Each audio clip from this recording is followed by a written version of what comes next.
Hello everyone and welcome back to the UPSC Journey. My name is Babita Rani, you are the Hindu Analysis faculty at UPSC Journey. In today's session, we are going to cover the complete Hindu analysis for 11th of May 2026. This session is going to be very helpful for your UPSC journey and as well as for your all upcoming exams. After the completion of this session, you can download the PDF of this session from our Telegram channel. The link is in the description box. So we'll start with the first article, and that is regarding governor role in government formation. Like we all know that the TVK government secured 108 seats and there was a shortage of 10 majority seats. But like in this article, we are going to have discussion on the hung assembly, like the role of governor. Okay, when there is the absolute majority, then there is no discretionary power of the governor in case of government formation. But when there is a hung assemblies means when there is no clear majority or there is no strong majority party. Means there is going to be a government of alliance, and then this will be going to have a hung assembly, and in case of that hung assembly, the governor have some discretionary powers. So this article is regarding the power of governor in formation of government. So as we see, the article 164 clause 1 of the constitution provide that the chief minister of a state shall be appointed by the governor. Means governor should appoint the chief minister, and the other minister shall be appointed by the governor on the advice of chief minister. Means once the CM is appointed or the chief minister is appointed by the governor, then after in consultation or after an advice with chief minister, other minister will be appointed accordingly. But the constitution does not describe any criteria for selecting the ministers in event of hung assembly. Like this is the normal scenario, but in our Indian constitution, there is no provision mentioned that how the government will be formed in case of hung assembly. So in this article, we are going to have a brief idea about pre-poll alliance, like what is pre-poll alliance and what is post-poll alliance, and about the discretionary powers of the governor in case of hung assembly. So this is the whole context of this article. As we have seen that TVK party won 108 seats, or in case we have like say 107 seats, because Vijay Thalapathy has like elected from the 2 seats, so 1 seat has to be vacant by Vijay. So government short of majority by 10 seats, leading to an hung assembly. Hung assembly is like situation where no party secures majority. So this is a condition of hung assembly where no party secure a majority and the governor exercise discretionary power in appointment of chief minister. But this discretionary power is not like unlimited, or it's under judicial review. So first of all, like we have article that is 164 clause 1 that talk about that chief minister is appointed by the governor. We have already seen that governor will appoint the chief minister, and after that other minister will be appointed on the advice of chief minister. So there is like clearly two situations in after election. Like first, if there is a clear majority, a single party secure majority in the assembly, the governor invite the leader of that party. Means if there is a clear majority, then governor will call the leader of that party and to form a government. So this is a simple one.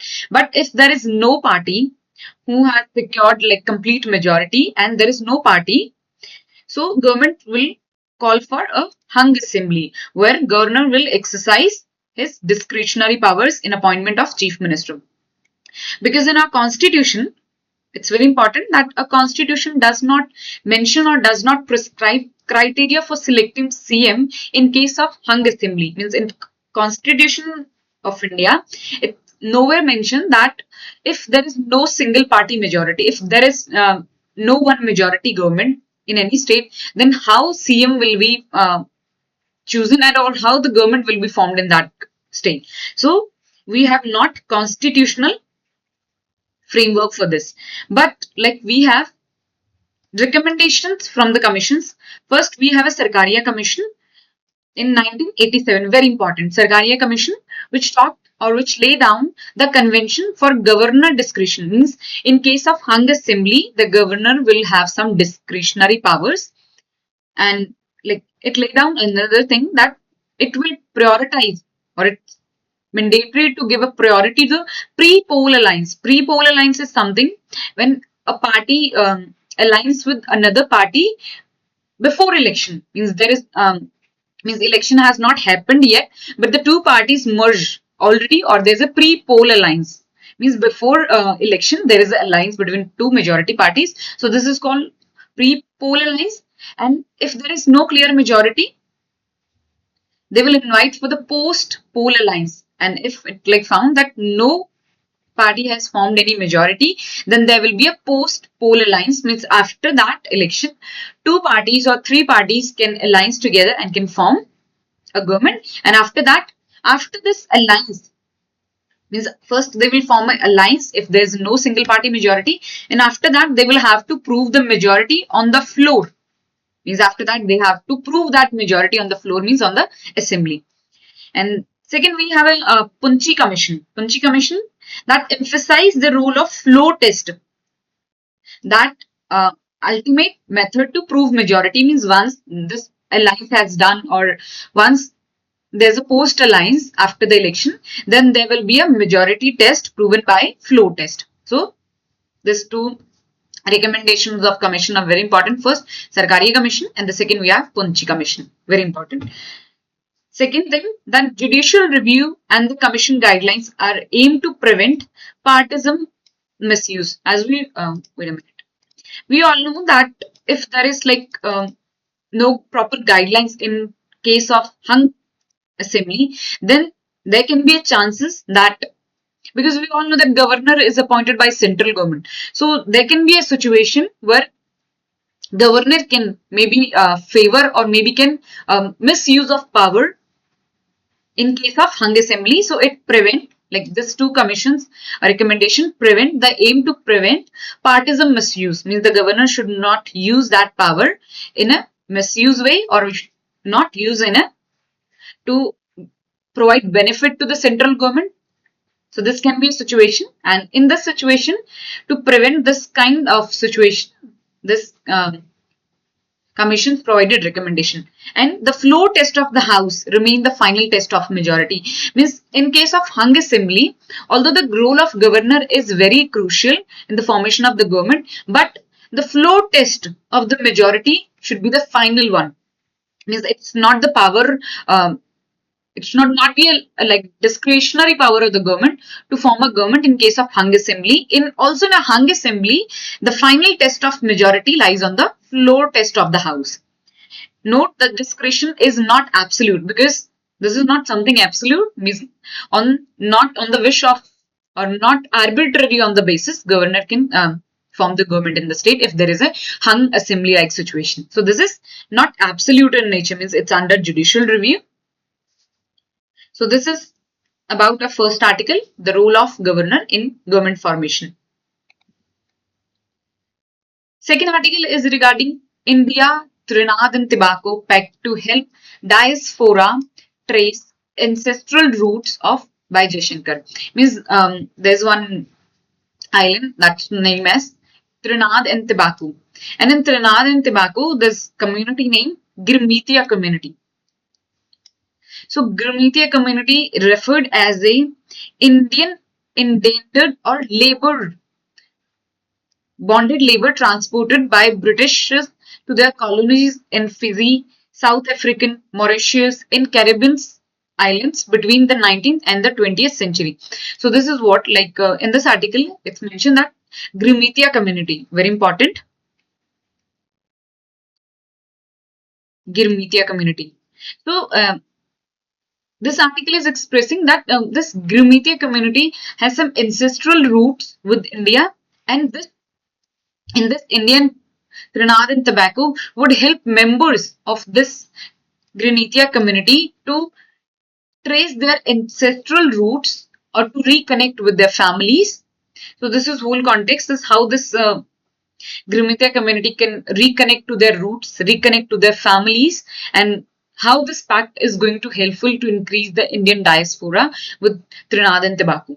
And this Greenetia community and conducting, and the government has said that on this Greenetia community, we are going to have conducting a research on its legacy, like about their ancestrals in India. There will be a high commission, like on a high commission in Trinidad and Tobago is receiving a very ongoing application regarding overseas citizens of India, because as we saying that this Grimitia committee has ancestral roots with India, so officially they are eligible for overseas citizens of India, and that's why the government of Trinidad and Tobago or High Commission of Trinidad and Tobago is receiving high applications regarding overseas citizens of India counts. So from an exam point of view, overseas citizens are very important. Grimitia committee in news, very important, and most important, the Trinidad and Tobago Pact to help in the diaspora trace of ancestral root of Grimitia committee, very important. So first of all, we have seen that white news that that's a cooperation agreement between India and Trinidad and Tobago that would help member of Indian diaspora to trace their ancestral roots and reconnecting with their families. Means helping this Grimitia committee to find their ancestral roots in India and have reconnecting with their families. Refer to Indian bonded laborers, like during the 19th or 20th century. This Grimitia community was as a bonded labor transferred by Britishers to their different colonies, like as in Fiji, South Africa, Mauritius, or in the Caribbean island between 19th and the 20th century. So it's very much sure and it's very much like possibility that this Grimitia community has ancestral root with India, and the government is trying to trace this ancestral roots and trying to reconnect with their families or with their ancestors. So India is trying to establish a Grimitia Study Center under PM Modi direction. Means we are going to have a dedicated center. So in this, the government said that we are going to establish a Grimitia Study Center. We are going to have a dedicated center which is going to study the legacy or about their ancestral roots in India. This agreement will going to support a database creation. Means we are going to create a official data about their ancestors, about their families, or about their lifelong history, and we are going to have more research on the Grimitia legacy in India. So very important that we are going to have Grimitia Study Center under PM Modi's direction. As we have seen that Indian High Commission in Trinidad and Tobago, we all have like foreign embassies in other countries. So Indian High Commission, which is in Trinidad and Tobago, has seen a rise of overseas citizens of India, means who are not actually citizens of India, but they have ancestral roots with India, so they will be considered as a overseas citizens of India, and they are like increase in application, especially after OCI eligibility was extended to the 6th generation. Means this OCI card holders or this OCI citizens can apply for OCI card eligibility if they are belonging to the 6th generation also. Means this providing like 6th generation. If this Grimitia committee is 6th generation of this Grimitia committee and they have ancestral roots in India, then up to 6th generation they can apply for the overseas citizen card and they are eligible for overseas citizen benefits.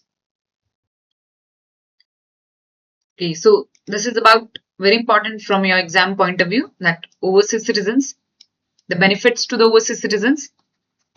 Second, the Grimitia committee news and the ancestral roots with Indian culture. How these are like transported as a bondage labor by Britishers to their colonies like in Fiji, South Africa, Mauritius in early 19th and 20th century. And this gathering was addressed at a historical island, Nelson Island. Very important from your point of view, exam point of view. So like on this, let's consider one question. With reference to the overseas citizens of India, that is OCI card holder, consider the following statement. So first statement is OCI card holders enjoy parity in NRIs in respect to the acquisition of land in India. Means OCI card holders enjoy more privileges or have more rights as comparison to NRIs. NRIs are non-resident Indians. With respect to acquisition of agricultural land in India, very important, means they are eligible to acquire agricultural land in India. OCI card holder are entitled for multiple entry, lifelong visa and revisiting India. Very important. Look, so they have eligible for multiple entry, lifelong visa for visiting in India. Means once they granted visa, they can have multiple entries and they can have a regular like visiting to India is possible. So lifelong entry and there will be a revisiting to India. The person of Indian origin and the overseas citizens were merged in 2015. Like earlier, there was two category of this overseas citizens. First was person of Indian origin, means if the person is of Indian origin, and if the overseas citizens, means the citizens whose ancestral roots are India, but now they are not actual citizen of India. So there were like previously two categories. First was person of Indian origin and the second was citizens of India, like overseas citizens of India. But in 2015, both the categories was merged to overseas citizens of the country. So means PIO plus OCI merged with OCI card holders into a single form. And an OCI card holder can hold a constitutional office in India. So which of the following statement is correct? So first is wrong statement, because NRI or OCI card holders cannot acquire agricultural land in India.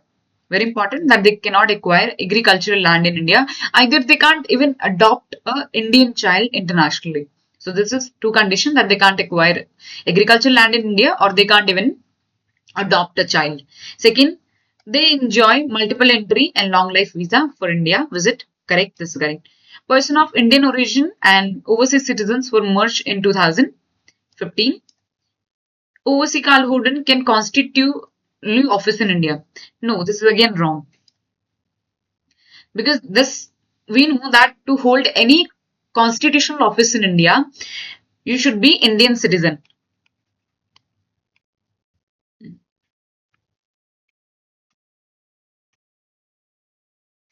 You should have Indian citizenship and age of 35. But as they say that overseas citizens are not Indian citizens. They like India is not provide any dual citizenship, means they are just overseas citizens who have ancestral roots in India, but they are not legally Indian citizens. So because of this, they cannot hold any constitutional office in India. So this is also wrong. So the correct statement is, I think we have wrong, like, so this make it 3. So the correct is, answer is 2 and 3. Means we have overseas citizens have multiple entry, lifelong visa, and these citizens, like overseas citizen and person of Indian origin, merged in 2015. Very important. And they cannot acquire agricultural land, nor they can adopt any children in India. We have eligibility criteria for this overseas citizens. First, the foreign nationals, excluding Pakistan and Bangladesh, means foreign nationals from Bangladesh and Pakistan are not eligible for OCI card. So this is one criteria, that there is an exception for both the countries, Pakistan and Bangladesh. First, like who will be eligible for the IC card? Like, were the citizen of India on or after the 26 January 1950? Correct? Like who was on the time of independence, 26 January 1950, or on the time of or after 26 January. So they will be eligible for OCI card. Were eligible to become Indian citizen on 26 January 1950, belonging to the territory that become part of India after 15 August. Means you are residing in any territory that become part of India after 15 August 1947, then also eligible. Are children's, grandchildren or great grandchildren of such person of Indian origin are also eligible.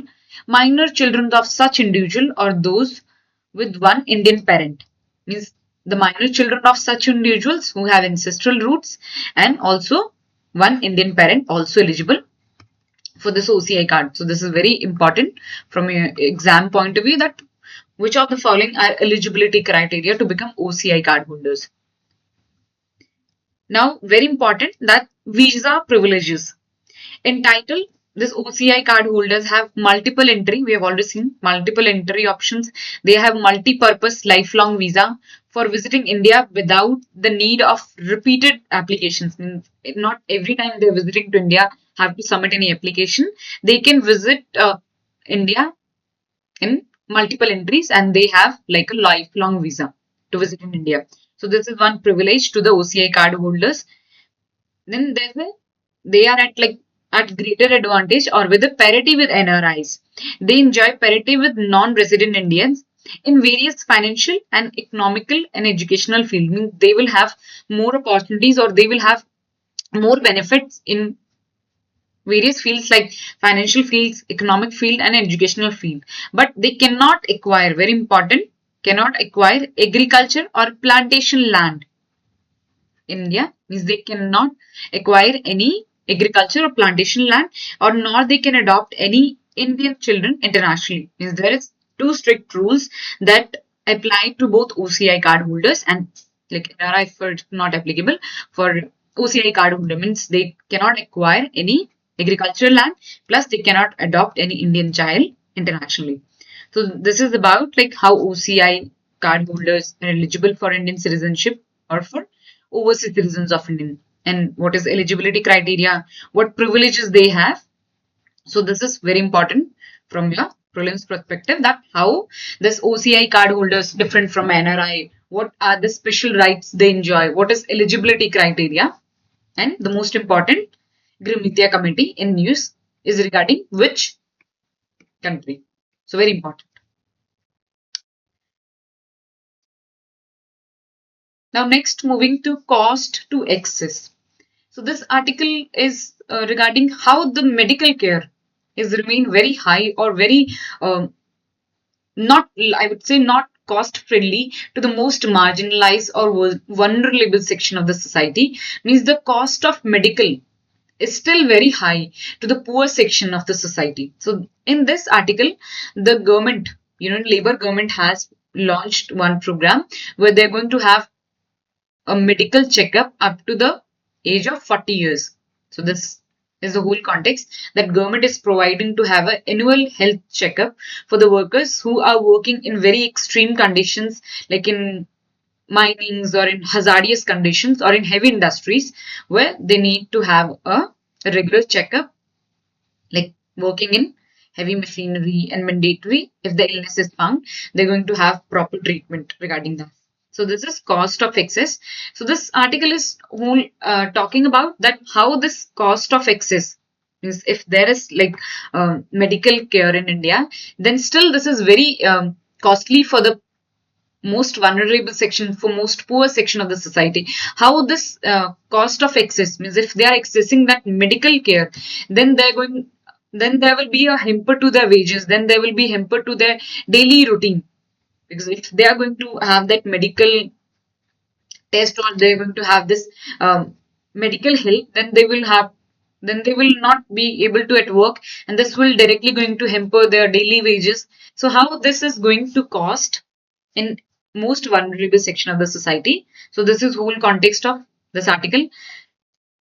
We have seen this. They're going to be a free annual checkup for the wage workers more than 40 years. So this is launched by Union Ministry, Labor Ministry. It's going to be implemented through Employees State Insurance Corporation. So there's going to be a dedicated body for this program to be implemented. Means Employment State Insurance Corporation is going to look out this annual health checkups, and this is applicable for the workers working in hazardous condition. Means working in maybe in chemical factories, working in a very toxic, I will say, like industries where there's a continuous production of gases, or there's continuous harm to their health. Means under a hazardous condition, which is going to hamper the health of employee in a long run, may going to have suffered from the non-communicable disease like TB, or maybe from sugar, or this kind of condition, maybe asthma. So worker working in hazardous condition are included, and such as handling toxic chemicals also. Operating heavy machinery, if the worker is working under heavy machinery and if there is any mishap or is there any like illness that is come from that industry. So this is also included in this because that person is working in that industry and that illness is because of that work. So this is also included in this employee state insurance corporation under. If illness is detected, okay, if there will be a annual checkup for this, and if illness is detected, ESIC, Employee State Insurance Corporation, hospitals and dispensaries, means there will be a hospitals and dispensaries that will be linked to the Employment State Insurance Corporation, and in this hospitals and dispensaries will be provided a free treatment to that ill person. Means after this annual checkup, if the person found ill or any problem with this health, then there will be a free treatment for that. This annual health checkup is mostly focusing on non-communicable disease like diabetes or hypertension. We have like ECI Act, that is 1948. It established under Employee State Insurance Corporation. Under this act, this firm was established that deal with employment state insurance corporation. It provides social security and health insurance to the workers earning below a threshold. This organization or this corporation generally work for the household workers or for the workers of the society which are actually below a threshold, means for the poor and for the marginalized section of the society. It provides social security and health insurance benefit to the under poor section or the marginalized section of the society. This is going to benefit like a free medical care from free treatment in ESIC hospital under like this Employment State Insurance Corporation. They're going to be have proper medical care. They're going to be have sickness benefit like cash compensation during illness. They're going to be have maternity benefit for women and worker. Like this, all benefits come under ECI Act of 1948.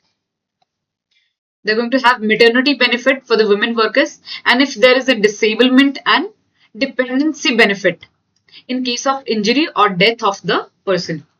But like we are providing this much benefits, but still there are some challenges and still there are some problems that arouse if this, even after we implementing that there will be a proper medical health checkup for the workers having more than age of 40 and for the poor section of the society.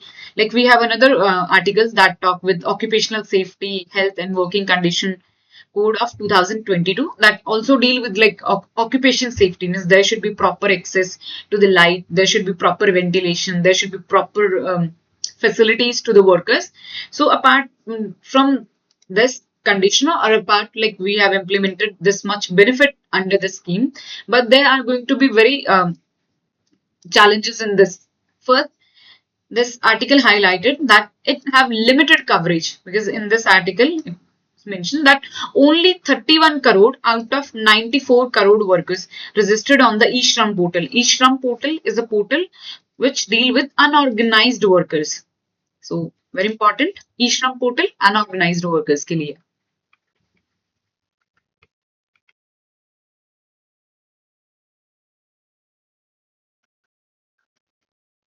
So e-Shram portal is regarding unorganized workers of the society.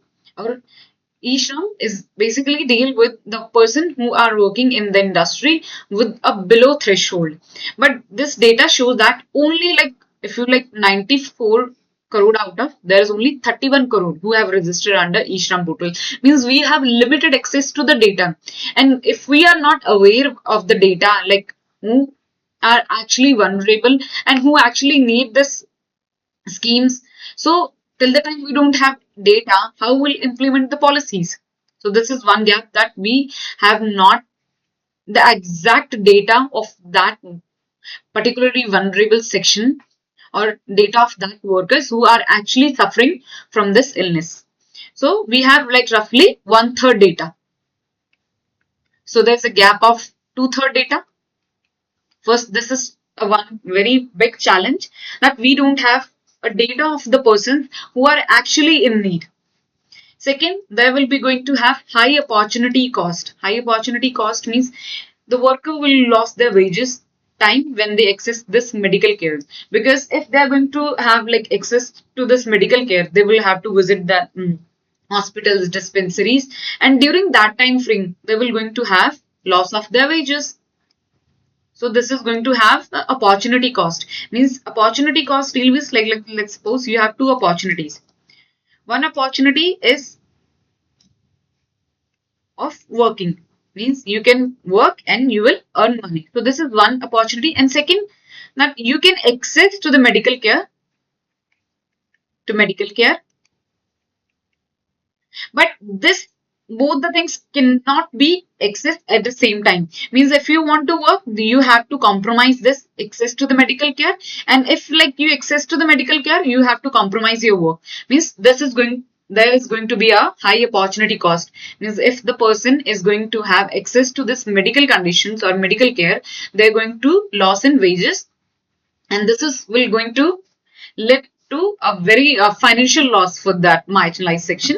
Means they're going to lose their wages for that particular day, for the time when they are visiting for that medical care. So this is also a very concerning thing, that even the person will know that he is suffering from this kind of disease and the government has provided this platform for the cure, but because they are going to lose their wage, they might not put that step and they will like hesitate to access to that medical care. So there's going to be a high opportunity cost for this. We all know that there's a gender issue in our society, because women are more prone, women's forces face more additional barriers in accessing healthcare, because we all know that women's section in our society is more vulnerable to the diseases, maybe of female relevant diseases. We all know that maybe of regarding monthly cycle, or maybe of female breast cancer, or so female are, I would say, more prone to the this health risks. And there will be a neglect, and in this whole article, that there's a neglect of other diseases. Like we have seen that in this article, there is a main focus on non-communicable diseases. Non-communicable diseases, which is diabetes and hypertension. At the same time, this article say that there's a neglect on the heart-related diseases that are increasing day by day. So the major concern is that we also look into the diseases which are related to the heart and infectious diseases. So heart-related diseases and infectious diseases also be covered in this. And the new program focus predominantly on non-communicable diseases and such as diabetes and hypertension, but it's ignoring like health-related illnesses. So we already seen that okay, non-communicable diseases are also included, but there should be also included such diseases like heart-related diseases and infection-related diseases are not explicitly recognized under Occupational Diseases Act of ECI Act, where we all know that construction workers and agriculture workers are at the most risk. Means agriculture workers and the construction workers are more prone to the health related diseases, and therefore it should be included under ECI Act of 1948. Very important. So from your exam point of view, ECI Act 1948, what kind of benefit it provide? I had mentioned that medical care, sickness benefit, maternity benefit, and disablement and dependency benefit. And what are the challenges to it? So this is very important from your exam point of view. Again, the waste pickers and sanitation workers, on the other hand, face greater risk of infectious disease. We all know that the waste pickers and the sanitation workers are more prone to the infectious disease, because they are collecting the waste whole day, and they are more prone to the infection diseases because of their work environment or because of their nature of work. So there's a need to include the waste pickers and sanitation workers in the ECI Act 1948. So this is whole context, that how this cost of excess is very high for the marginalized section of the society, and how this, even the government is providing free care, but even after providing this free care, this is also remaining a very high cost for the poor section, and it's not going to be very cost friendly because it's going to ultimately hamper their wage losses, and maybe it neglecting the most needed section because we don't have enough data regarding this. And there's also a gender issue. So this is whole context. Now moving to our next article that says about advancing India South Korea defense innovation. So this article is whole about how India and South Korea has tied their knot for the upcoming defense innovations. So first of all, we've seen that there's a diplomatic relations since 1973, means we have diplomatic relations since 1973 with South Korea. And in 2005, we have signed a MOU, means Memorandum of Understanding on Defense Industry and Logistics. Means in 2005, we have signed one MOU on Defense Industry and Logistics. In 2010, we have signed another MOU on Research and Development. So this article is whole talk about India and South Korea innovation ties and how from time to time we have signed MOM for the better advancement in defense and innovation sectors. So in 2020, we have a roadmap for defense industries, corporation expanded engagement into the key areas such as land, naval, aerospace, and guided weapon system. So in 2005, we have signed one MOU. In 2010, we have signed one MOU, and in 2020 again for the key areas like for land, naval, aerospace, and for guided weapon system, we have signed one MOU. And in recent, like in 2026, India and South Korea summit between Prime Minister Narendra Modi and President Lee Ji, a new defense acceleration that is KindX. So we have new pact, or we will say one MOU that is KindX. So KindX means X for Korea and this is for India and collectively known as KindX MOU for what is to connect businesses, incubators, investors, startups, and universities from both the sides.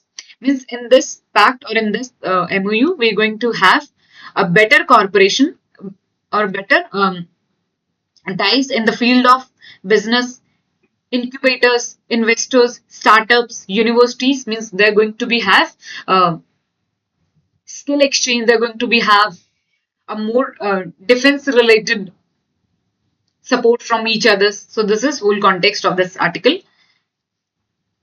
KindX is expected to align with the 220 roadmaps of Defense Industrial Corporation. Obviously, this is going to help our corporation that we signed in 2020 that deal with Defense Industries Corporation. So, like, why it is in news? Since establishing diplomatic relation we have in 1973, means we have diplomatic relations since 1973. India and Korea have maintained a defense tie. First, we have a formal agreement in 2005 that regarding defense industry and logistics, very important. So this chronology is very important. That in 2005 we have a defense industry and logistics MOU. In 2010 we have a defense and research development, and then we in 2020 we have another MOU regarding our key area sectors like aero, land,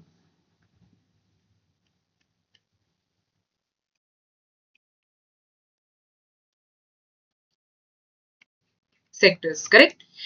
And this was like first exchange of expertise, training, visit, joint exercise, with the second focus on emerging technologies such as maritime, electronics, and intelligence systems. Means in the first, we were focusing on the expertise, exchange of ideas, the training, joint exercises. But the second is 2010 memorandum was more focused on the technologies like maritime, electronics, and intelligence system between both the countries.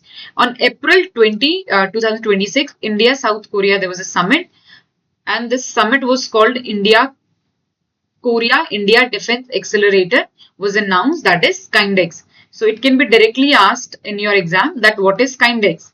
So it is a joint summit or a MOM between India and Korea regarding defense acceleration programs.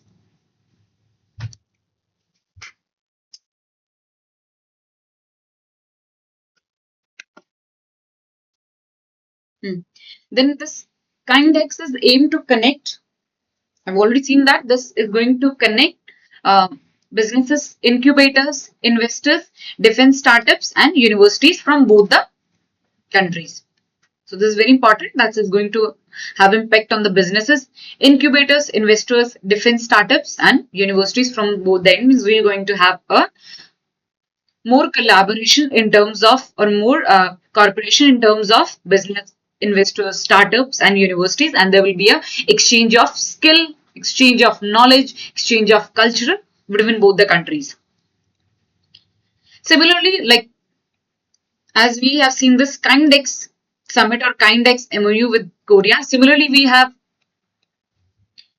another industrial innovation bridge or MOU with United States that is known as INDEX. INDEX means India and USA. So we have INDEX also, very important. And similarly, we have FRIENDEX. FRIENDEX is with France and India Defense Startup Excellence. So we doing this MOU with like USA and France, and recently we have signed a MOU with Korea for the better defense acceleration programs. Now, how this impact? How this MOU is going to impact? First, it's going to have employment generation, because as we said, this MOU is going to have more focus on businesses, investments, startups, and universities. Means there will be exchange of knowledge, there will be exchange of technology. So as it's going to have impact on the business and going to boost businesses. So if the businesses, if there's going to increase in MSMEs, then they will be going to have employment generation. There will be a skill development, as we've been saying that there's going to be exchange of ideas, exchange of technology between both the countries. So there's going to be a skill development in both the countries, and we're going to learn the technology from each other. So there's going to be a skill development. And the diaspora linkage means they're going to be a cross-cultural understanding. We are going to have more understanding about Korean cultures, their civilization. In the same way, they're going to have more knowledge about Indian culture, Indian civilization. So they're going to be have diaspora linkage means they're going to have a soft power linkage between both the countries. Most important, it's going to like industrial growth, as it's going to impact the industrial growth boost in Indian defense manufacturing sector under Make in India, because this collaboration is not merely on defense, it also have impact on the businesses, on the startups, on universities. So it's going to have a all over growth of the Indian sectors, like industrial growth is Indian defense manufacturing sector, Make in India program is going to have reduce more import dependency. Means once we are self-sufficient, once we are self-reliant or self-generating economy through this exchange of skills, through this employment generation, then there will be a reduction in import dependency. Means we will not be more dependent on other countries. So there will be a reduction in dependency. And then there will be a technology transfer. Obviously, if there's going to have a strong linkage between both the countries, then there will be a transfer of technology, transfer of knowledge between both the countries. And this will going to have a India's indigenous capabilities in electronics, guided weapons, and aerospace. So in this all field, in electronics, guided weapons, and in aerospace, they're going to be a transfer of technology. And in whole, this is going to help for development of a better understanding between both the countries. So this is about India-South Korea relation. For exam point of view, this two, like in 2005 MOU and 2010 MOU and the recent MOU, and on which it is focused, like it focused more on incubator, investment, startups, universities, and knowledge sharing. So this is one important, and it can be asked that KindX is regarding which country, and KindX is about what? Like it about defense, about logistics, or it about startups, businesses. So KindX should be in mind. Accordingly, we have index and friendex. How it's going to impact the economy, and what's most important that it's going to help in industrial growth and the technology transfer. Next article is very important and is regarding how we are looking to the Indian Ocean and the role of India. key role of India in Indian Ocean, and the maritime security. So this is very important. Then maritime security is very important and the role of India in Indian Ocean. So in this is IORA, or this is Indian Ocean Rim Association. Indian Ocean Rim Association, which is group of 23 nations. Very important. Now, this is the Indian Ocean Rim Association. This is known as IORA, Indian Ocean Rim Association, and this is group of 23 countries. So this IRO is specific challenging the arises from the war, like it's specifically challenging the conditions of war in West Asia, including the violence in the region of Strait Hormuz blocked by Iran and Russia. Means this summit or this RIM association is focusing on the global issues, that warlike situations in Asia, including the violence in the Strait of Hormuz. So this is about like how this 3 countries are doing cooperation to stabilize this warlike situation in the Indian Ocean. So this is whole context, that how this 23 countries are making things stable or making things good for the Indian Ocean region. This is a grouping of, like this grouping was formed in 1997 under the South African leader Nelson Mandela among its leading member. And in this, the 23 countries are named mentioned over here. So this is whole context. Like why it is in news, the most important that India will chair IRO, a 23 nation grouping with leader summit expected next year. As in 1997, IRO was formed. So in 2027, it's going to have 30 years. So the summit will mark the 30th anniversary of IRO in 2027, and in 2027, the Indian government is going to chair this summit. So this is very important because in 2027 we are going to have chairmanship of this IRO, and in the 2027 this IRO is going to mark its 30th anniversary. So very important.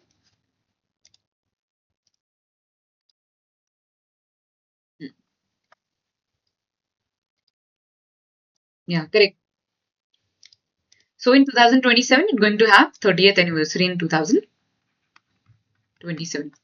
In addition to raising the profile of IRO, the government is expected to focus on the specific challenges.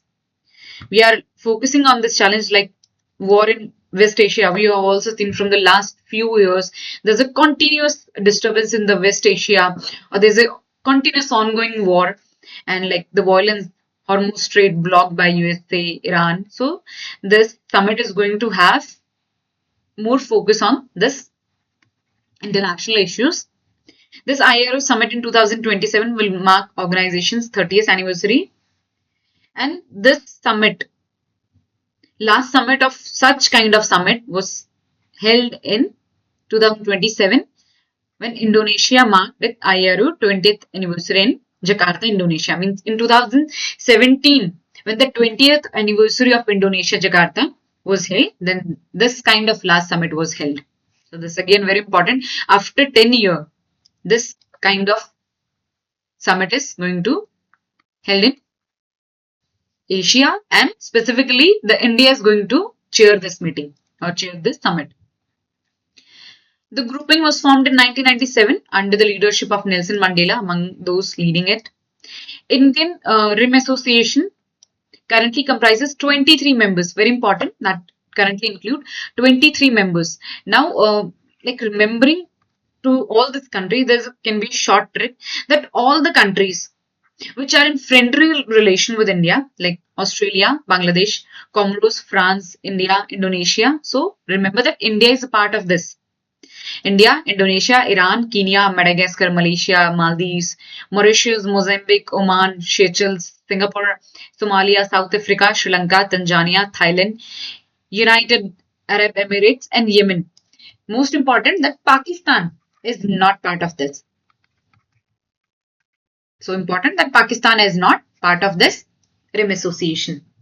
Second, So, like simply you can keep in mind that all the 23 countries have a good relation with India, and as Pakistan has already, like we always have a bad relation with Pakistan, so Pakistan is not part of this Indian Ocean Rim Association. As like you'll notice that Bangladesh, important that Bangladesh is part of this. Like earlier, we all know that Bangladesh was East Pakistan, but we know that with Bangladesh we had like very cordial relation, I would say, like sometime it bad and sometime it good relation. So Bangladesh is part of it, but Pakistan and all the like Kazakhstan, Afghanistan are not part of this, and similarly Pakistan also is not part of this. Reinforcement India's role in maritime leadership in the Indo-Pacific area.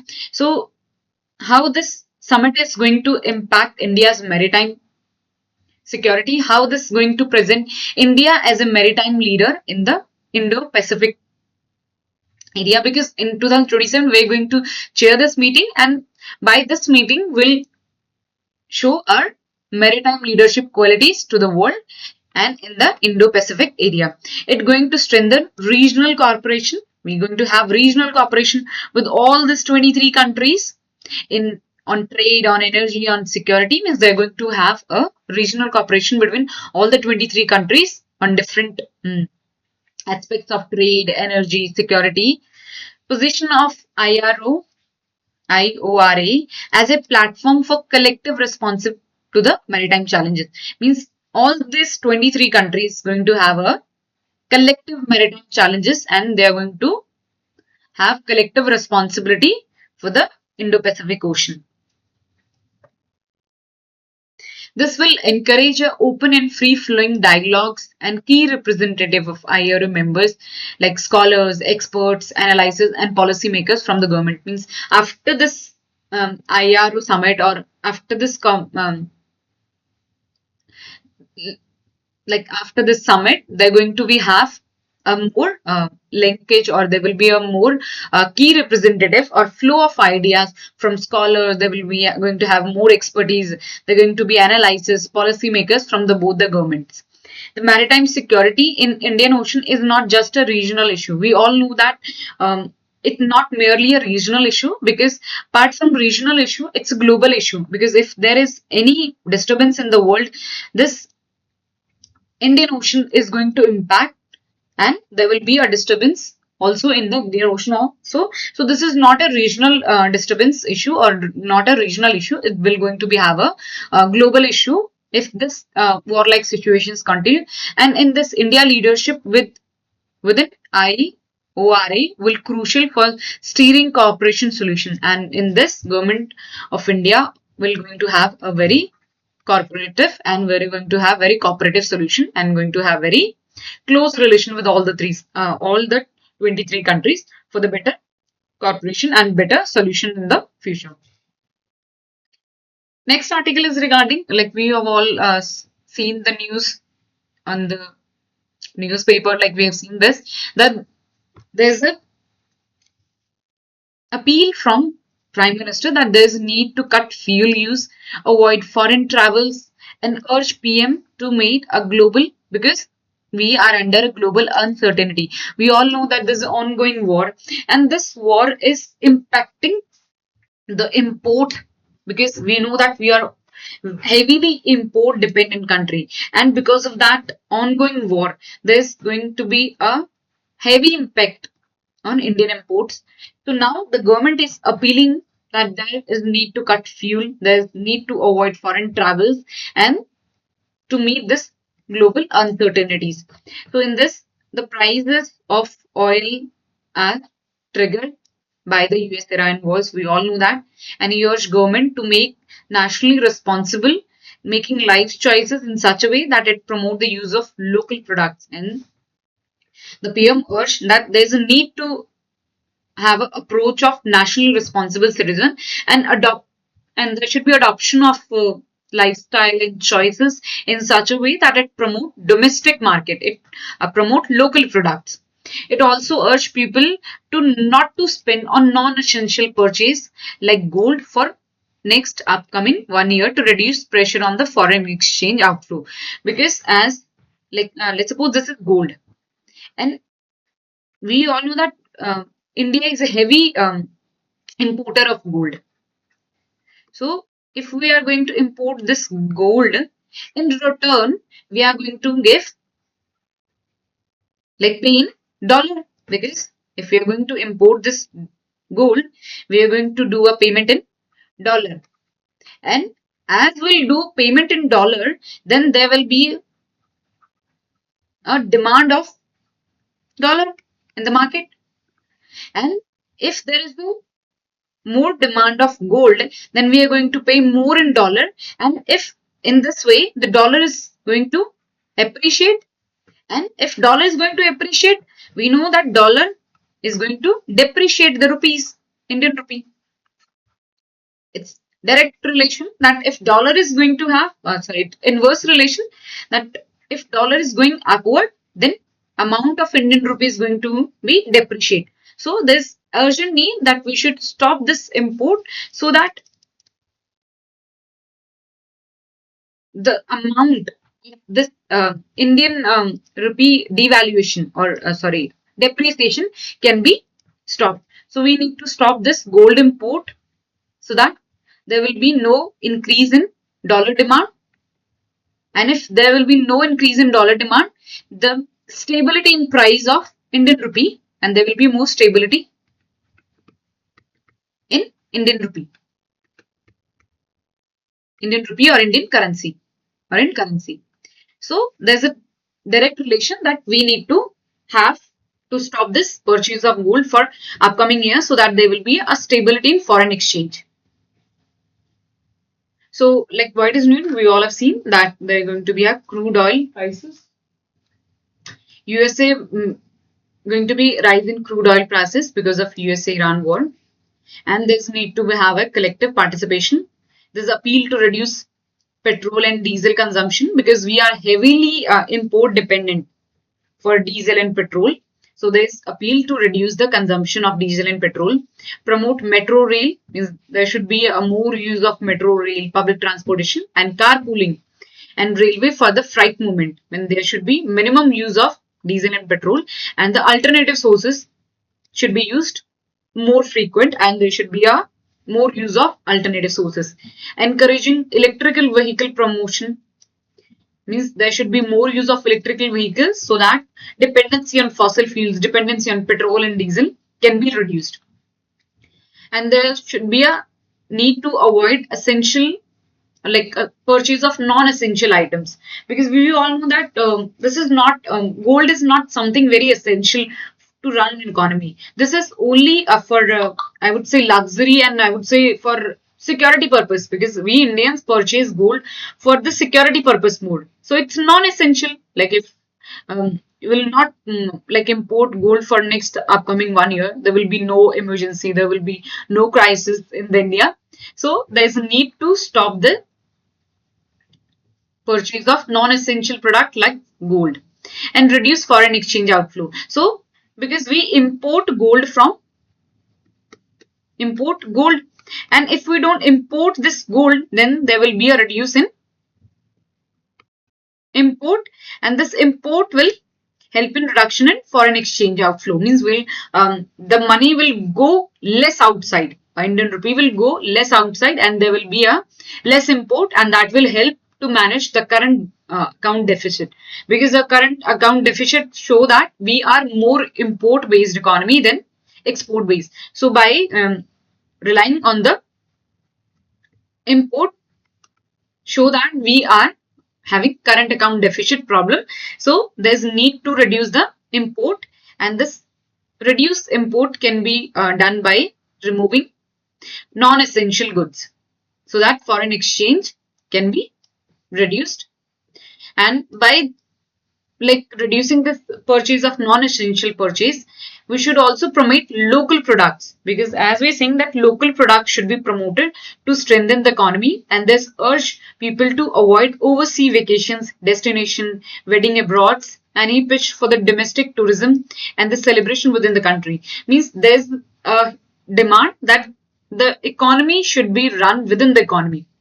So I would say the government is saying to invest more in the economy rather than spending, or rather than uh, outflow of the money. Means we should spend more in the Indian economy by promoting local goods, by pitching for domestic tourism, celebrating within the economy. So we should create a demand within the economy rather than outflow of the currency. So this is demand from the government side, and it suggests that there should be a practice of that we adopted during COVID-19, like including work from home arrangement, online conferences, and virtual meeting, because all this will also help in cut down in prices of transportation.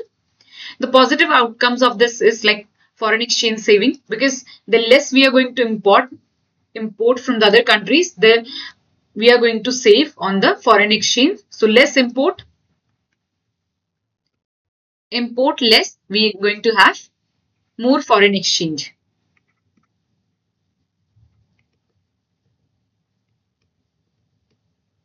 Exchange high. We're going to have less import, we're going to have more foreign exchange. Second, by this we will able to control inflation. Means by reducing the fuel consumption, we'll able to reduce the prices of diesel fuel, and by this we'll control the inflation. Boost to the local industry, means they will be going to support to the MSMEs and rural economies, because if we are not going to import this, then we are going to more work on the MSME sector on in the rural economy, and this will going to help directly. We are going to be more resilient against global shock, because if we are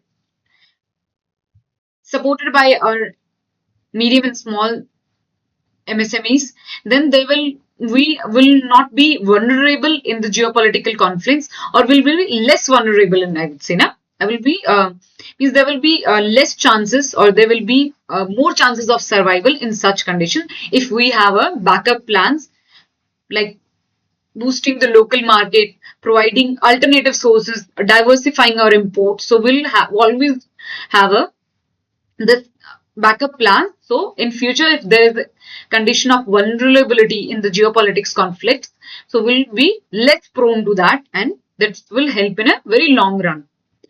And supply chain stability, because if we are going to invest on the local markets, we're going to boost local industries, then we will have a stability of supply chain. If there will be geopolitical tension in the world, we will have a sufficient supply within the territory, and this will directly help in domestic production. So this is all about today's article, that how this fuel economy and this uncertainty can be managed by collective responsibilities, how it is going to hamper the Indian economy, and what are the necessary measures that we should take, or what should the step should be take to increase the Indian export and reduce the Indian import. So this is about whole today's article. I hope you guys like it, and if you have any concern query, do let me know in the comment section. Thank you so much everyone. Till then, bye bye.